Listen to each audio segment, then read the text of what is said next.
창세기 22장 1절부터 19절까지의 내용을 저와 여러분들이 한 절씩 교독하여 읽습니다.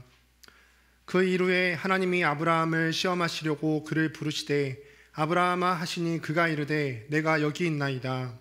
여호와께서 이르시되 내 아들 내 사랑하는 독자 이삭을 데리고 모리아 땅으로 가서 내가 내게 일러준 한 산 거기서 그를 번제로 드리라. 아브라함이 아침에 일찍 일어나 나귀의 안장을 지우고 두 종과 그의 아들 이삭을 데리고 번제에 쓸 나무를 쪼개어 가지고 떠나 하나님이 자기에게 일러주신 곳으로 가더니 제3일에 아브라함이 눈을 들어 그곳을 멀리 바라본지라. 이에 아브라함이 종들에게 이르되 너희는 나귀와 함께 여기서 기다리라. 내가 아이와 함께 저기 가서 예배하고 우리가 너희에게로 돌아오리라 하고 아브라함이 이에 번제나무를 가져다가 그의 아들 이삭에게 지우고 자기는 불과 칼을 손에 들고 두 사람이 동행하더니 이삭이 그 아버지 아브라함에게 말하여 이르되 내 아버지여 하니 그가 이르되 내 아들아 내가 여기 있노라. 이삭이 이르되 불과 나무는 있거니와 번제할 어린 양은 어디 있나이까. 아브라함이 이르되 내 아들아 번제할 어린 양은 하나님이 자기를 위하여 친히 준비하시리라 하고 두 사람이 함께 나아가서 하나님이 그에게 일러주신 곳에 이른지라. 이에 아브라함이 그곳에 제단을 쌓고 나무를 버려놓고 그의 아들 이삭을 결박하여 제단 나무 위에 놓고 손을 내밀어 칼을 잡고 그 아들을 잡으려 하니 여호와의 사자가 하늘에서부터 그를 불러 이르시되 아브라함아 아브라함아 하시는지라. 아브라함이 이르되 내가 여기 있나이다 하매 사자가 이르시되 그 아이에게 내 손을 대지 말라. 그에게 아무 일도 하지 말라. 내가 내 아들 내 독자까지도 내게 아끼지 아니하였으니 내가 이제야 내가 하나님을 경외하는 줄을 아노라. 아브라함이 눈을 들어 살펴본즉 한 숫양이 뒤에 있는데 뿔이 수풀에 걸려 있는지라. 아브라함이 가서 그 숫양을 가져다가 아들을 대신하여 번제로 드렸더라. 아브라함이 그 땅 이름을 여호와 이레라 하였으므로 오늘날까지 사람들이 이르기를 여호와의 산에서 준비되리라 하더라. 여호와의 사자가 하늘에서부터 두 번째 아브라함을 불러 이르시되 여호와께서 이르시기를 내가 나를 가리켜 맹세하노니 네가 이같이 행하여 내 아들 내 독자 아끼지 아니하였은즉 내가 내게 큰 복을 주고 내 씨가 크게 번성하여 하늘의 별과 같고 바닷가의 모래와 같게 하리니 내 씨가 그 대적의 성문을 차지하리라. 또 내 씨로 말미암아 천하 만민이 복을 받으리니 이는 네가 나의 말을 준행하였음이니라 하셨다 하리라. 함께 읽습니다. 이에 아브라함이 그의 종들에게로 돌아가서 함께 떠나 브엘세바에 이르러 거기 거주하였더라. 아멘. 오늘은 의탁이라는 제목으로 함께 하나님 말씀 증거하도록 하겠습니다. 이제는 슬슬 여러분들 중에서도 물어옵니다. 목사님 아브라함 언제 끝나요? 라고 물어오네요. 벌써 한 3달쯤 되었나요? 아브라함을 한 지가? 이제 마지막이 다가오고 있습니다. 오늘은 의탁이라는 주제로 또 제목을 하나님 말씀을 증거할 텐데요. 제가 지금은 이제 결혼을 해서 큰아들이 벌써 10살이 되고 둘째 아들이 6살이 되었는데 결혼을 하기 전에는 아마 여러분들도 그런 궁금증이 있을지 모르겠어요. 결혼하기 전에 그런 궁금한 마음들이 있었어요. 뭐냐면은 먼저 결혼하신 선배 부부들을 보니까 선배 부부들이 그렇게 얘기하는 거예요. 우리 아기 똥은 황금똥이야. 정말 예뻐. 그렇게 얘기를 하는 겁니다. 그래서 또 똥을 두면은 이게 구수함을 넘어서 맛있어 보이기까지 한다는 그런 선배 부부도 있었습니다. 그래서 그게 진짜 궁금했어요. 그럴 수도 있겠다 싶었거든요. 아, 이게 부부고 또 부모고 그러면은 이 똥이 그래 보일 수 있겠다 생각이 들었습니다.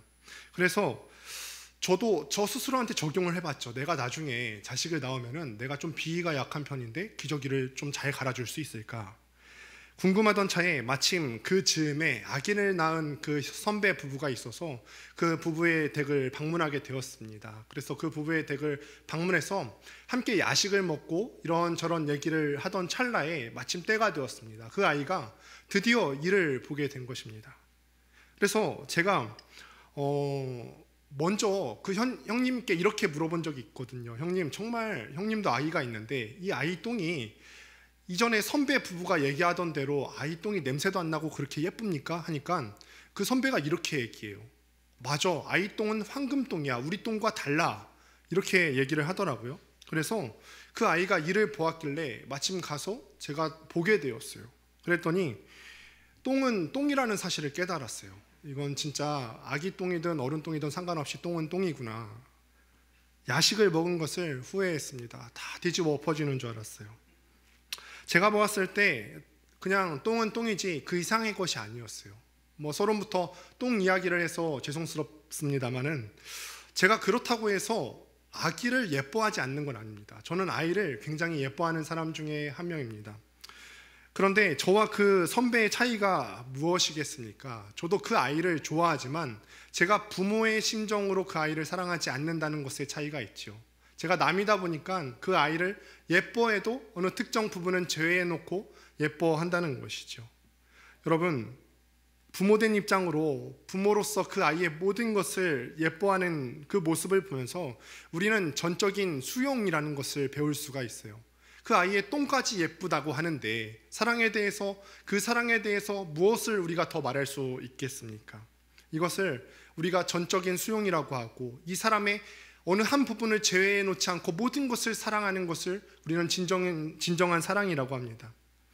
그렇죠. 우리가 어떤 사람을 사랑한다고 했을 때 어떤 것을 한 부분을 제외하고 그 사람을 사랑한다고 하면, 내가 이 사람을 사랑하는데 얘 이런 부분은 좀 마음에 안 들더라. 근데 이거 빼고는 다 괜찮아. 한 부분을 제외하고 사랑한다고 하면은 이거는 이기심이지 사랑이 아니에요. 커플 사이에서도 그렇고요. 공동체 사이에서도 한 지체 간의 어떤 부분을 제외해 놓고 사랑한다고 하는 것은 여러분 이기심입니다. 진정한 사랑이라고 하는 것은 이 사람의 있는 그대로를 수용해 주는 것, 이것을 바로 사랑이라고 하고 전적인 수용이라고 합니다. 우리가 계속 살펴보고 있는 아브라함의 이야기를 통해서 저는 이런 부분을 깨달을 수가 있었어요. 전적인 사랑, 전적인 수용이라고 하는 것이 바로 이런 것이구나. 우리가 아브라함의 인생을 통해서 볼 수 있었던 것 한 가지가 무엇이냐면 하나님의 전적인 수용이고 하나님의 전적인 사랑이라는 것이에요. 아브라함이 그의 신앙 여정 가운데 우리는 지금까지 알고 있기를 아브라함이 믿음의 조상이라고 했는데, 우리가 지금까지 석 달간 아브라함의 인생을 살펴보았을 때 늘 신앙 여정에 있어서 성공만 하던가요? 넘어지는 경우가 많았지요. 무슨 일만 있으면 신앙에 있어서 실패하고 계속해서 신앙의 실패를 보여주지 않았습니까? 그런데 아브라함이 그의 인생 여정의 순간순간마다 실패하고 무너짐에도 불구하고, 그런 결격 사유가 있음에도 불구하고 하나님께서 전적으로 수용해 주시는 것을 우리는 볼 수가 있었습니다. 참 놀랍지요. 그래서 우리가 이 사랑으로 우리를 수용하고 사랑해 주시는 이 하나님을 알아가는 것을 우리는 신앙이라고 합니다. 그래서 여러분, 신앙생활이라고 하는 것이 무엇이냐? 하나님을 알아가는 거예요. 나를 끝까지 품어주시고 나를 사랑하시고 나에게 결격 사유가 있음에도 나를 포기하지 아니하시고 인도하시는 그 하나님의 성품을 알아가는 것, 우리는 이것을 신앙생활이라고 부릅니다. 철없던 자식이 아버지의 마음을 모를 때에는 이해가 다 안 가죠. 아버지가 왜 나를 때로는 훈계하시고 때로는 때리시기도 하시는지, 왜 나에게 공부하라고 잔소리하시는지 알 수 없지만 나이를 먹어가고 철이 들어갈수록 그 아버지의 마음을 알아가듯이 성도의 마음도 그렇습니다. 나에게 펼쳐지는 이 고난과 역한 상황 가운데 하나님께서 왜 나에게 이런 상황을 허락해 주시는지 알 수 없지만 신앙이 성장해 가면서 나에게 이 모든 순간에 허락하신 하나님의 마음을 우리가 점점점 배워가게 된다는 것이죠. 우리의 신앙생활도 마찬가지예요. 지난 시간까지 다루었던 그 아브라함의 인생을 한번 생각해 보실까요? 한번 되짚어보는 겁니다. 창세기 10장에 하나님께서 아브라함을 부르시고 아브라함의 인생 처음으로 창세기 12장에서 가장 놀라운 여정을 시작하게 됩니다. 하나님께서 아브라함에게 12장에서 뭐라고 말씀하시죠? 내 본토 친척, 너가 있는 적응되어 있던 그곳을 떠나서 내가 너에게 말해주는 곳으로 가라 라고 말씀하시죠. 너 지금 적응 잘하고 있지 않냐? 너 가지고 있는 모든 것을 다 버려놓고 내가 너에게 말해주는 그곳으로 가라. 내가 너에게 땅을 주겠다. 내가 너에게 자손을 줄 것인데 하늘에 별같이 많은 자손, 바닷가에 모래같이 많은 자손을 너에게 줄 것이다. 내가 너로 만민의 복의 근원이 되게 해주겠다. 하나님께서 이렇게 말씀하시죠. 아브라함은요, 인생 최대의 전환점 아닙니까? 우리더러 내가 가지고 있는 모든 것을 포기해놓고 낯선 미지의 땅으로 가라고 한다면 우리가 섣불리 결정할 수 있겠습니까? 이런 상황 가운데서 아브라함이 자기의 모든 것을 버려놓고 순종하기로 결단합니다. 쌓아놓았던 모든 것을 다 버려놓고 하나님 말씀에 순종했었던 모습을 우리가 살펴보았었죠. 근데 갔더니 어땠죠? 하나님의 말씀에 순종해서 갔더니 축복이 아니라 고난이 기다리고 있어요. 하나님께서 그 땅에 가면은 젖과 꿀이 흐르는 땅이 나를 기다리고 있을 거라고 했는데 젖과 꿀이 아니라 기근이 흐르고 있었죠. 하나님께서 나에게 하늘의 별처럼 바닷가의 모래처럼 많은 자손을 주시겠다고 했는데 10년이 지나고 20년이 지나도록 아들 하나 주시지 않네요. 나로 하여금 복의 근원이 되어주게 하겠다, 만 백성의 복의 근원이 되어주겠다 약속을 하셨는데 만민이 나로 복의 근원으로 여겨주기는커녕 다 나를 대항하고 핍박하네요. 여러분, 이 아브라함의 고난 분명히 하나님께서 떠나라고 했으면은 하나님께서 책임져 주시고 감싸 주셔야 되는 거 아닙니까? 그런데 아브라함에게 이런 고난이 있으니까 아브라함 본인은 또 얼마나 황당했겠습니까? 하나님 한 분 믿고 자기가 쌓아놓은 그 모든 삶의 터전을 다 버려놓고 갔는데 그 약속의 말씀이 이루어지지 않는 이 상황 가운데서 아브라함이 얼마나 당황스러웠겠어요.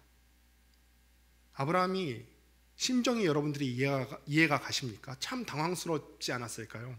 하나님께서 모든 것을 다 주시겠다고 했고 약속의 말씀을 주셨는데 와봤더니 아무것도 없습니다. 그런데 여러분, 왜 하나님께서 아브라함을 이런 과정 가운데로 인도해 가실까 한번 생각을 해보셨어요? 지금까지 우리가 아브라함을 무려 석 달 동안 설교 말씀을 듣고 있는데 한번 생각해 보셨습니까? 왜 하나님께서 아브라함에게 약속하신 대로 곧대로 그렇게 다 주시지 않고 바로 주시지 않고 이 고난 가운데 이 여정으로 하나님께서 인도해 가실까? 그것은 바로 하나님을 알았으면 좋겠다, 그게 이유죠. 이런 인생의 여정을 통하여서 하나님을 알았으면 좋겠다는 거예요. 지금부터 네 인생의 여정을 통하여서 그 순간순간의 과정을 통하여서 아브라함, 네가 나를 알았으면 좋겠다. 그래서 여호수아 24장 14절에 보면은 이렇게 기록되어 있는데 함께 읽어보도록 하겠습니다. 함께 읽습니다. 시작. 그러므로 이제는 여호와를 경외하며 온전함과 진실함으로 그를 섬기라. 너희의 조상들이 강 저쪽과 애굽에서 섬기던 신들을 치워버리고 여호와만 섬기라. 너희 조상들, 이스라엘의 조상들이 강 저편에서 섬겼던 것이 무엇입니까? 우상이죠. 그 땅에서 갈대아 우르 땅에서 섬겼던 것이 우상이에요.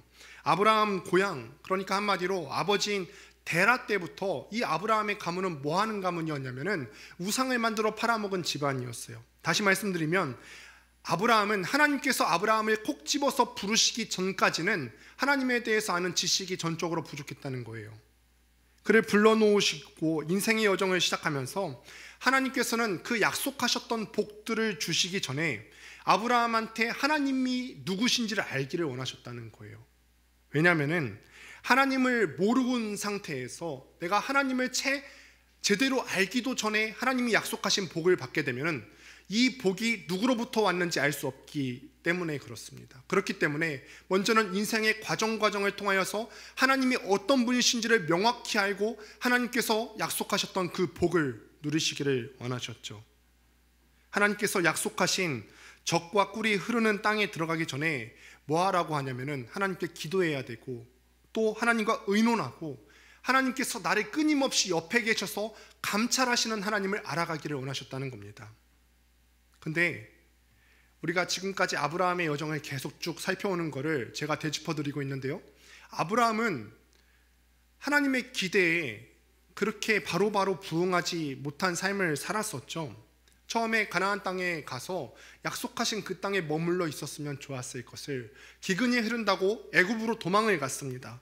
애굽에서 양식을 얻기 위해서 또 어떻게 말합니까? 자기 아내인 사레를 누이로 속이면서까지 그렇게 자기 생존을 위해서 급급했던 사람입니다. 그런데 양식을 얻기는커녕 아내인 사라마저도 빼앗길 위기에 처해 있었죠.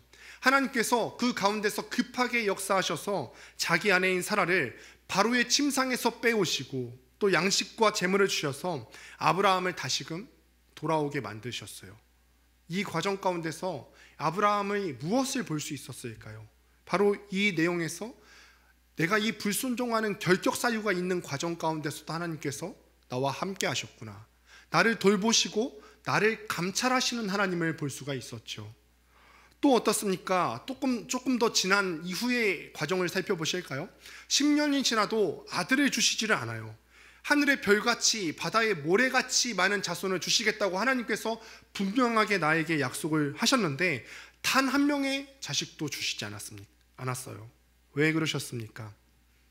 우리가 지난 시간을 통해서 말씀을 들었듯이 이 아브라함과 사라가 인간의 생리학적으로 볼 때 아기를 낳을 수 없는 완전 불가능의 상태로 하나님께서 끌고 가셔서 아이를 낳을 때 이것이 인간의 힘이 아니라 하나님의 능력으로 말미암은 것임을 깨닫게 하기 위해서 그 지경까지 끌고 가셨죠.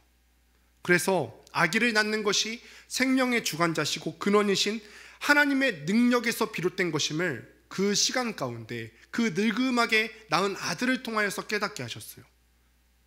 그런데 여기서 아브라함 또 실수했다 그랬죠. 여기서 아브라함은 자기 인간적인 방법으로 첫 파가를 취하고 이스마엘을 낳았습니다. 그 이스마엘의 불행의 씨가 지금까지도 무슬림의 조상이 되어서 또 싸우고 있는 것이죠. 하나님은 생명의 근원이시라는 그 사실을 통하여서 그의 삶을 통해서 보여주시기를 원하셨는데 아브라함은 불행하게도 이때까지도 하나님을 완전히 잘 몰랐었네요. 여러분, 이런 인생을 보면서 우리가 이런 생각을 할 수 있어야 됩니다. 어떤 생각이냐면 여러분들 삶 가운데서도 여러 긍정적인 사건들이 있고 부정적인 사건들이 있어요.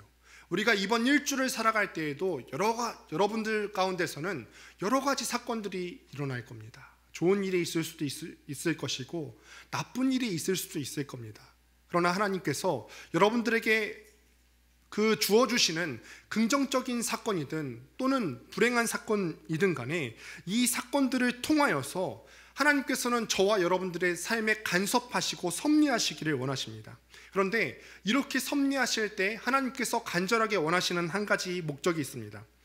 그 목적은 무엇이냐면 바로 우리 하나님께서 이 천지를 주관하시는 참된 신, 그 신이 우리와 함께 하신다는 사실을 우리가 깨닫기를 원하세요. 하나님 외에는 참 신이 없다는 사실을 가르쳐 주시기 위해서 우리 인생의 모든 사건과 순간순간마다 간섭하신다는 사실을 여러분들이 잊지 마시기를 바랍니다. 그래서 오늘 드디어 본문에 이르게 되었어요. 이런 사건들이 쭉 있었음을 여러분들이 기억하셔야 돼요. 아브라함이 마침내 이 모든 인생의 여정을 겪고서 그 믿음을 시험할 자리가 되었어요. 그 자리에 서게 되죠. 본문을 시작하면서 1절을 보시면은 그 일 후에라고 시작을 하죠. 근데 그 일 후에라는 것이 의미할 수 있는 바가 여러 가지가 있는데 먼저는 시간적 간격이 있다는 거예요. 앞에 이삭이 탄생한 사건이 있었는데 그 이후로 이삭이 소년이 되었을 때까지 어느 정도 시간적 간격이 있었다는 뜻이 될 수도 있고요. 또 바로 첫 문맥을 보시면은 창세기 21장 22절을 보면은 블레셋 땅의 통치자 이름인 아비멜렉이 이렇게 이야기를 합니다. 그때 아비멜렉과 그 군대 장관 비골이 아브라함에게 말하여 이르되 네가 무슨 일을 하든지 하나님이 너와 함께 계시도다.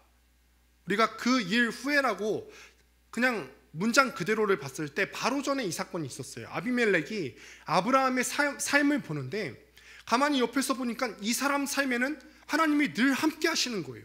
이게 다른 사람의 눈에도 보인다는 것입니다. 그 전까지 우리가 지금 서두에서도 다뤘듯이 아브라함이 지금의 인생의 여정 가운데서 하나님이 그와 함께 하심을 아브라함이 계속해서 체험해 왔어요. 이 경험치가 신앙의 경험치가 쌓여왔습니다. 이것이 이제는 다른 사람들의 눈에도 보인다는 거예요. 저 사람의 인생을 보니까 정말 저 사람에게는 하나님이 함께 하시는구나. 정말 저 사람이 인생의 굴곡이 많아 보이는데 이 모든 굴곡 가운데서 하나님이 돌보시고 예비하시는구나. 모든 일에 하나님이 함께 하시는구나. 이게 아비멜렉의 입에서 나온 말입니다.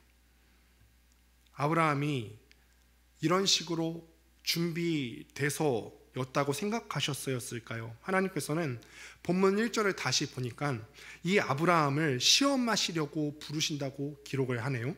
여기서 시험이라는 말은 영어로 테스트라고 하는 말인데 이거는 사탄이 우리를 완전히 유혹하고 파괴하려고 하는 템테이션이라는 말과는 구분되는 단어입니다. 이 테스트라는 말은 우리를 더욱더 긍정적인 방향으로, 건설적인 방향으로 세워나가기 위한 과정입니다. 학교에서 시험을 보는 것이 바로 이런 거죠. 학교에서 우리가 테스트를 한다고 하잖아요. 그런데 테스트를 보면서 이 선생님들이 우리에게 좌절감을 주기 위해서 테스트를 하는 건 아니에요. 어디 한번 맛 좀 봐라. 내가 정말 문제를 어렵게 낼 터인데 너네가 얼마나 학업에 소질이 없는지 내가 깨닫게 해주겠다. 이런 식으로 시험을 내지는 않지 않습니까?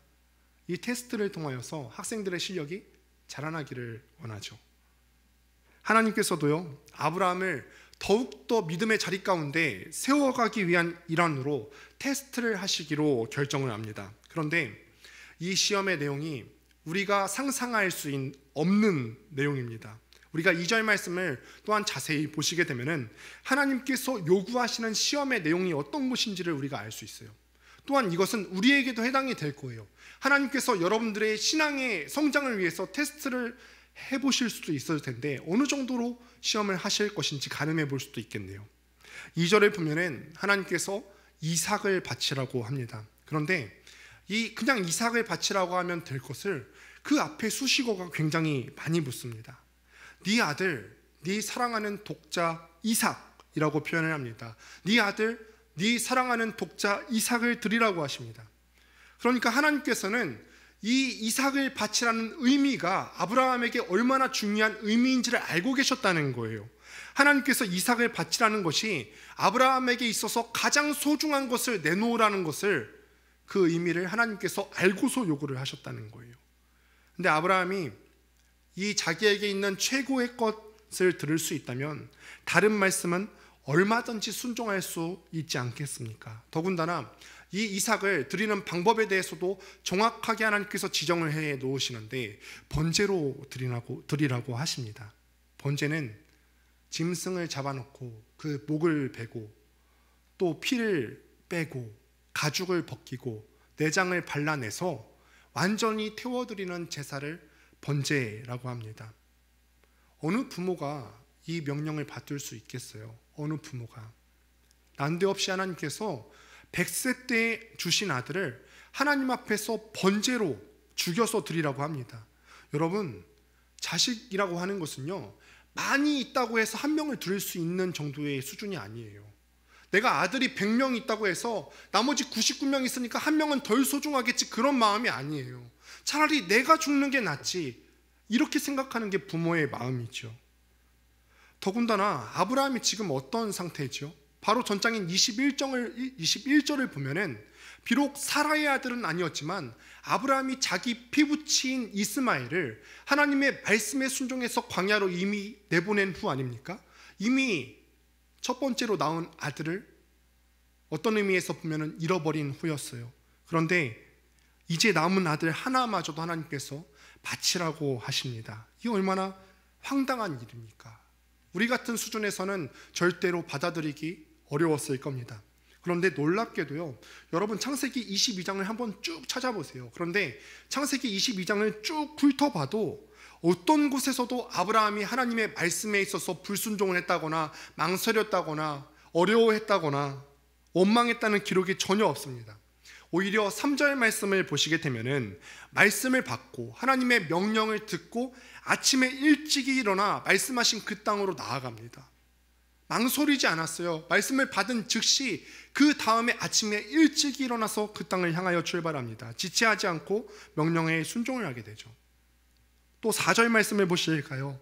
4절 말씀을 보면은 하나님께서 지정하신 제사 장소로 가는 곳까지의 거리가 어느 정도 우리가 가늠을 할 수가 있는데 3일길 걸리는 거리라고 합니다. 여러분, 이 인생의 이 3일길 가는 여정을 여러분들이 상상하실 수 있어야 돼요. 이삭을 데리고 3일을 걷는데 이 3일이라고 하는 시간은 굉장히 충분한 시간이에요. 내가 마음을 먹었다고 할지라도 3일 동안 이 아들의 얼굴을 보면서 계속 걸을 거 아니에요? 어차피 번제로 드릴 거니까 이제 정떼기 해야겠다, 말 안 하고 걷습니까? 그러지 않을 거예요. 아버지가 아들에게 할 수 있는 온갖 사랑의 대화들을 또 하면서 걷겠죠. 그때 또 아브라함의 마음이 흔들릴 수 있지 않았을까요? 이 3일은 그러기에 충분했을 시간입니다. 그런데 그럼에도 불구하고 아브라함은 그 길을 묵묵히 걸었습니다. 왜 그렇습니까? 왜 아브라함이 아침에 일찍 일어나 곧바로 말씀에 순종했고 3일이라는 충분한 시간 가운데서도 망설임 없이 그 발걸음을 한 걸음 한 걸음 내디딜 수 있었을까요?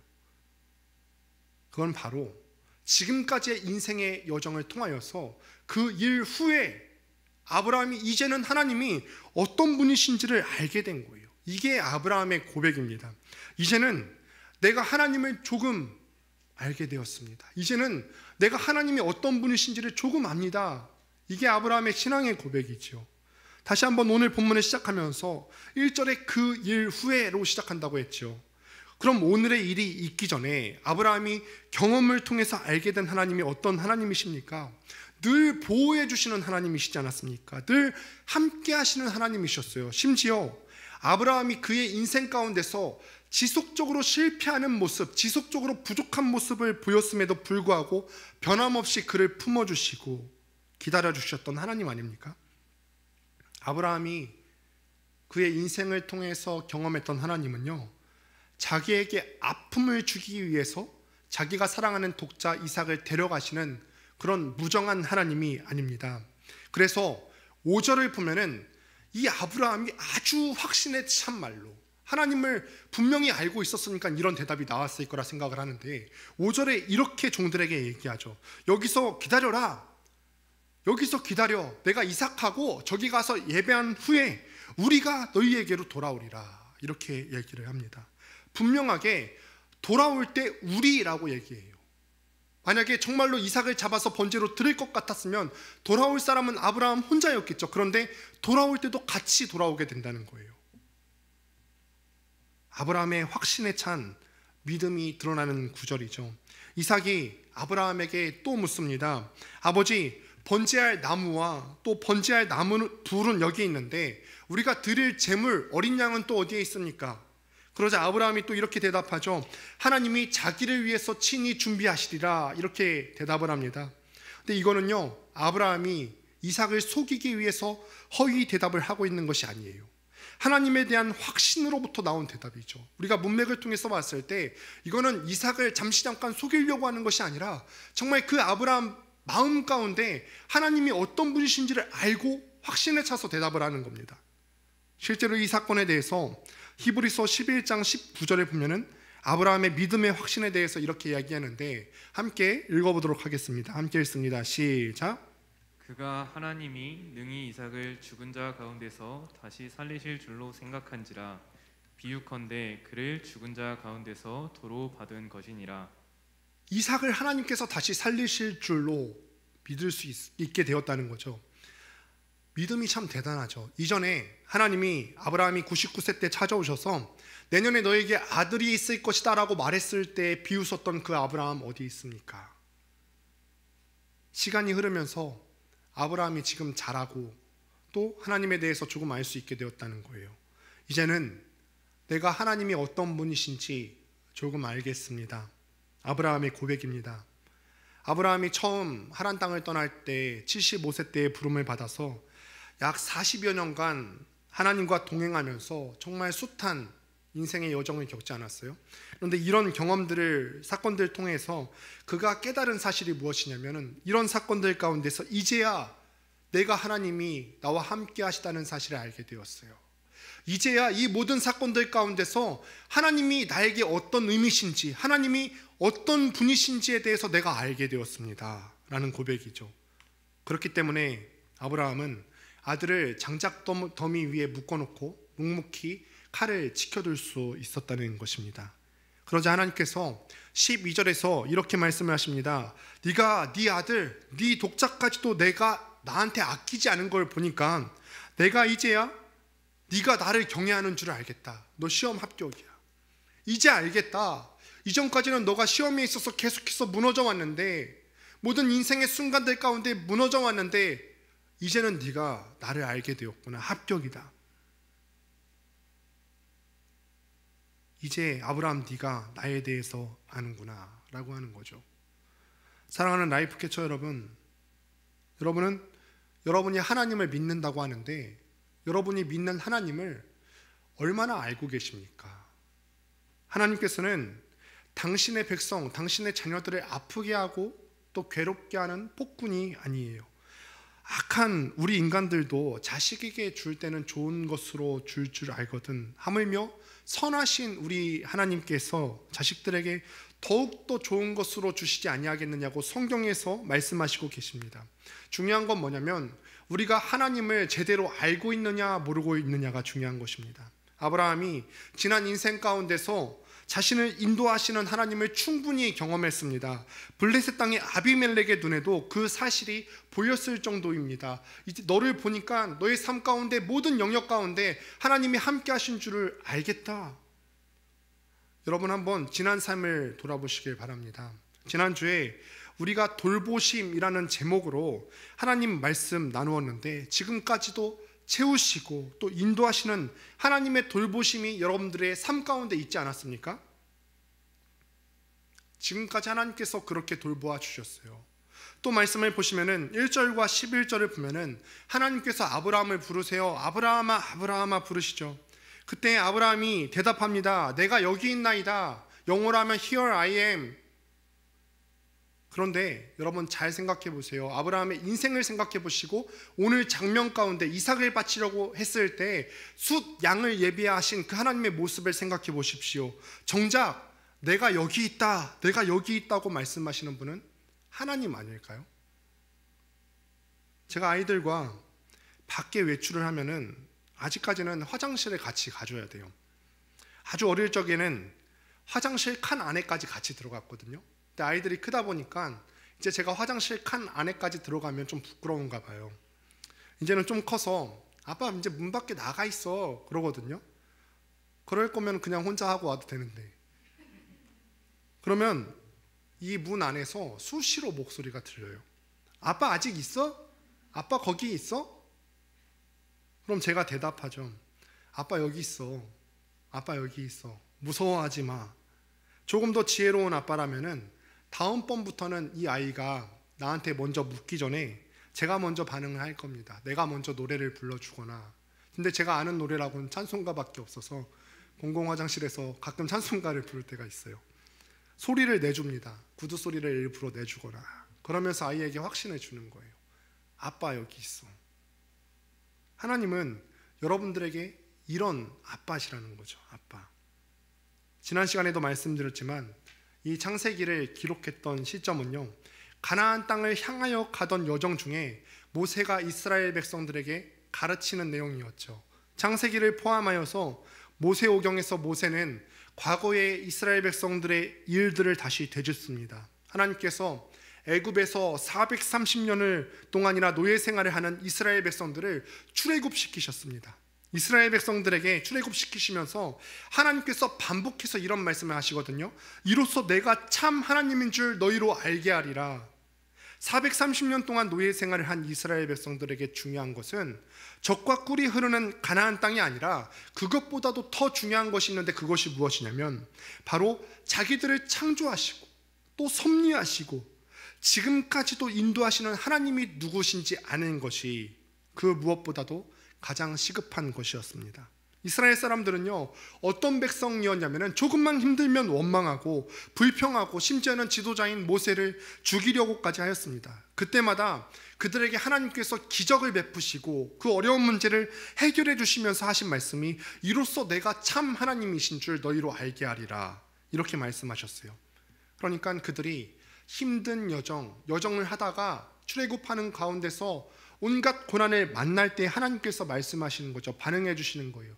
나 여기 있어. Here I am. 아빠 여기 있어. 말씀하시는 거죠. 여러분들의 삶에도 그거예요.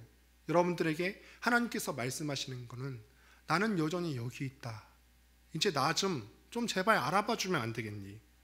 여러분, 하나님의 소원은 한 가지입니다. 저와 여러분들께서 하나님을 알기를 원하신다는 것입니다. 그러므로 진정한 그리스도인이란 무엇이냐면 내 인생 가운데 시시각각 다가오는 그 사건을 통하여서 하나님을 알아가는 사람, 그 사람을 바로 그리스도인이라고 이야기를 합니다. 그래서 우리도 라이프캐쳐에서 제자훈련을 하지 않습니까? 양육과 훈련을 하는데, 양육과 훈련을 하는데 가장 중요한 목적이 무엇이냐면 하나님을 알아가는 삶을 배우라는 것입니다. 그렇게 하나님을 알아가는 삶을 살 때 간증이 끊어지지 않는 삶을 살 수 있게 된다는 겁니다. 다시 말씀으로 돌아왔어요. 하나님께서 하나뿐인 아들을 바치라고 할 때 그에게 고통을 주려고 하신 것이 아니었습니다. 그 가운데서도 우리가 본문 말씀을 쭉 보게 되면은 13절 가운데서 이삭 대신에 숫 양을 예비해 주셨습니다. 그의 평생 가운데 하나님이 함께 하시고 이런 상황이 닥쳤을 때 늘 예비해 주셨죠. 하나님께서 이전의 인생 가운데서 늘 예비해 두셨듯이 오늘 이 시험의 자리에서도 하나님께서는 잊지 않고 예비해 두셨네요. 여러분, 예비하시는 하나님은 아브라함에게만 이러한 분이십니까? 모든 인류에게 있어서, 저와 여러분들 한 명 한 명을 포함해서 모든 인류에게 있어서 예비하시는 하나님이시죠. 창세기 3장을 보면은 사람이 처음으로 하나님 앞에 죄를 짓는 장면이 나옵니다. 아담과 하와가 선악과를 먹고 하나님 앞에 범죄하는 모습, 인류의 첫 범죄가 창세기 3장에 기록되어 있습니다. 그런데 놀랍게도 하나님께서 이 사람을 얼마나 사랑하시는지 그 한 장이 채 지나기도 전에 그 지은 죄에 대해서 벌써 예비를 하시네요.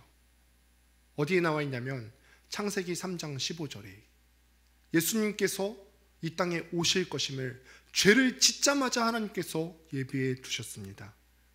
그 약속을 오늘 본문에서도 또한 재확인시켜 주시는데, 오늘 본문 17절과 18절을 보면은 인류에게 처음에 하셨던 그 약속, 죄를 지으면서 바로 예비해 두셨던 그 약속을 재확인해 주시는데, 17절과 18절을 보면은 이 아브라함이 시험을 통과한 후에 하나님께서 복을 약속해 주시는데, 네 씨가 대적의 성문을 얻게 될 것이다, 씨에 대한 축복을 하시죠. 그런데 이 씨가 단수 형태로 쓰여진 것을 우리가 유심히 보면 알 수가 있어요. 씨들이라고 하지 않습니다.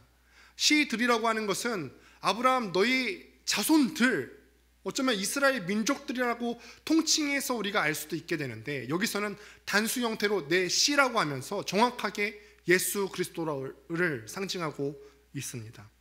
그의 후손 중에 메시아가 오게 된다는 것이 얼마나 큰 축복입니까? 여러분, 우리가 본문을 통해서 또 아브라함의 지금까지 석 달간의 여정을 통하여서 우리가 볼 수 있는 분이 깨닫게 되는 사실이 바로 이거예요. 하나님이 이런 분이시라는 거예요. 아브라함 개인의 인생을 위해서도 끊임없이 예비하시고, 또 오늘 본문 중에도 이삭 대신에 숫 양을 예비하신 하나님, 온 인류를 향하여서는 죄의 문제를 해결할 메시아를 예비해 주시고 끊임없이 그 약속을 성취해 가시는 그 하나님, 또 여러분들 개인을 향하여서도 지금까지의 여러분들의 인생의 여정을 우리는 현실을 살 때 놓치고 살아왔지만 지나온 삶을 뒤돌아보면 그 자리에 늘 하나님이 계셨음을 발견하시게 될 것입니다. 여러분들 인생도 이와 같지 않으셨습니까? 스스로 한번 되돌아보십시오. 내가 오늘 마주한 이 현실만 내 시선이 갇혀 살아갈 때에는 보이지 않습니다. 그런데 돌이켜보니까 하나님께서 늘 우리 옆에 계셔서 우리의 삶을 인도해 오셨잖아요. 나를 감찰해 오셨습니다. 그 하나님께 우리가 보일 반응이 무엇입니까? 의탁이라는 거예요. 여러분, 하나님 믿는다면서요. 여러분, 하나님 믿는데 그 하나님께 힘을 빼고 여러분들의 삶과 여러분들의 몸과 여러분들의 생각을 다 의탁해 보시는 건 어떻습니까? 의탁이라는 말을 사전으로 찾아보니까 남을 신뢰하고 온전히 의존함이라는 의미를 갖고 있더라고요. 특별히 신적 존재에 대해서 그런다고 사전적 정의로 그렇게 나와 있어요. 오늘 본문에서 아브라함이 이삭을 바치라는 하나님의 요구에도 덤덤하게 순종할 수 있었던 이유가 무엇이라고 생각하십니까? 이제는 하나님이 어떤 분이신지 알겠다는 거예요. 지나온 인생의 여정을 통해서 보니까 하나님이 악하신 하나님이 아니라 지금까지 늘 내 옆에 계셔서 나를 보호하시고 인도하셨던 그 하나님, 이제는 그 하나님이 어떤 분이신지 내가 알겠고 어떤 능력이 있는지 내가 알겠다는 거예요. 이 하나님에게라면은 말씀하시는 모든 것에 있어서 내가 힘을 빼고 순종하는 거, 의탁할 수 있다는 겁니다. 이제는 여러분도 하나님에 대해서 바르게 아시고 의탁하셨으면 좋겠습니다. 선하신 하나님을 신뢰한다면서 왜 여러분들이 겪는 모든 일에 대해서 두려워하시고 전전긍긍하십니까? 아직도 하나님께서 나와 함께 하시고 계신다는 사실, 여러분들 이 정도 인생 사셨으면 그래도 젊지만 충분히 살지 않으셨습니까? 충분히 하나님을 경험해 오셨을 텐데 왜 아직도 하나님을 모르십니까? 왜 무서워하십니까? 사랑하는 여러분, 말씀을 마무리합니다. 하나님께서는요, 과거의 모든 순간순간마다 여러분과 함께 해오셨어요. 이제는 여러분들께서 그 하나님을 알 때가 되었어요. 어떤 분이신지, 나의 인생 가운데 신실하게 내 옆에 그 자리를 지키셨던 하나님을 알 때가 되었어요. 나는 하나님 앞에 무너졌던 부분이 있었어요. 나는 하나님을 떠났던 부분이 있었는데 그럼에도 불구하고 내 옆을 지키셨던 그 하나님, 이제는 여러분 알 때쯤 되었습니다. 그 하나님을 안다고 하면서 의심하고 신뢰하지 못했던 그런 모든 여러분들의 마음을 내려놓기를 바랍니다. 한 치 앞도 보이지 않는 순간일지라도 주께서 나와 함께 하심을 믿으면서 담대하게 의탁하며 나아갈 수 있는 이번 한 주 되기를 주님의 이름으로 축원드립니다. 오늘 이 시간에 들은 말씀 기억하면서 다 함께 일어나서 주가 일하시네 함께 찬양합니다.